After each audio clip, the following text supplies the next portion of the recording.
What's up, everybody? It's Carmelo Anthony, and you're watching JRSportBrief. So look, folks, it's Fan Friday. It's all about you all in your comments. You already know if you want to talk to me, Twitter, Facebook, Instagram. But before we get started, a big shout outs to the Urban Assembly School for Careers in Sports in the South Boogie Down Bronx. That's home for me. And a big shout outs to Nathaniel Sierra. I dropped some JRWisdom the best I could today, but we're not going to waste any time. It's Fan Friday. It's all about you all in your comments. People still just want to talk about the NBA. And let's go to the first comment. First of all, from Arthur.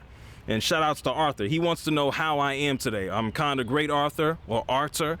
Generally, nobody gives a damn how I feel, so your mother raised you right. But let's go to the next question for Fan Friday, and it comes in via Liam Reyes on Twitter. Memphis or San Antonio? The Grizzlies got rid of the Oklahoma City Thunder because guess what? Russell Westbrook wasn't out there causing damage, and the San Antonio Spurs, they got rid of the rookie Golden State Warriors. And props to the Warriors, they went much further than I think anyone would have thought they would have gone, especially even after David Lee basically had his testicles tore from his scrotum or something like that. But look, this is going to be a tough series, and I still find myself bouncing back and forth as to who I think will win. Listen, Memphis has two big-ass guys going to work.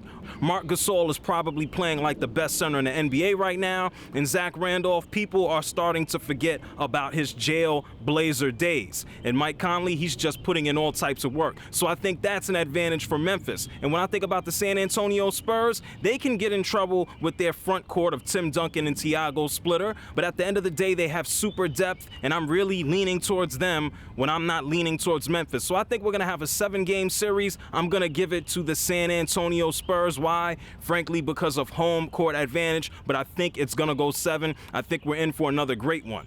And cut it out with San Antonio being boring, people. Moving on to the next comment or question for Fan Friday, and it comes in via Rodney Davis on Facebook. Do I think the NBA took a hit with all of the injuries? Absolutely. I mean, I just spoke about it in the first question right there. Does anybody think the Oklahoma City Thunder wouldn't have given the Grizzlies a tougher time if Russell Westbrook was out there just penetrating, dishing, and throwing up, 30 shots a game? Let's face it, even if those 30 shots weren't going down, which he doesn't necessarily shoot that high a percentage on them, but they would have to account for him and pay him some attention. Kevin Durant didn't necessarily or wouldn't have to go out there and do all of the work himself with a backup from Boston College.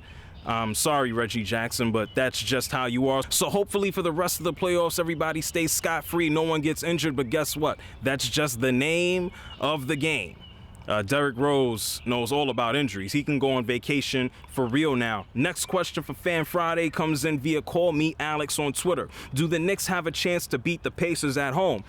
Absolutely, but only if they played like they did last night and not how they played in Indiana earlier this week. Otherwise, they are certain to go home. I give the Knicks a slight chance to push it towards a Game 7 and still win the series, but the odds are against them, and that's me coming from a Knicks fan. And somebody told me, hey, you're one terrible Knicks fan. Listen, man, I just call it like I see it. I hope the Knicks kick their ass. They can do it, but I'm not in favor of it right now. This is Fan Friday. It's all about you all and your comments. Hit me up on Twitter, Facebook, Instagram. It's JR. You're checking out the Sport Brief. I'll see y'all later. Peace.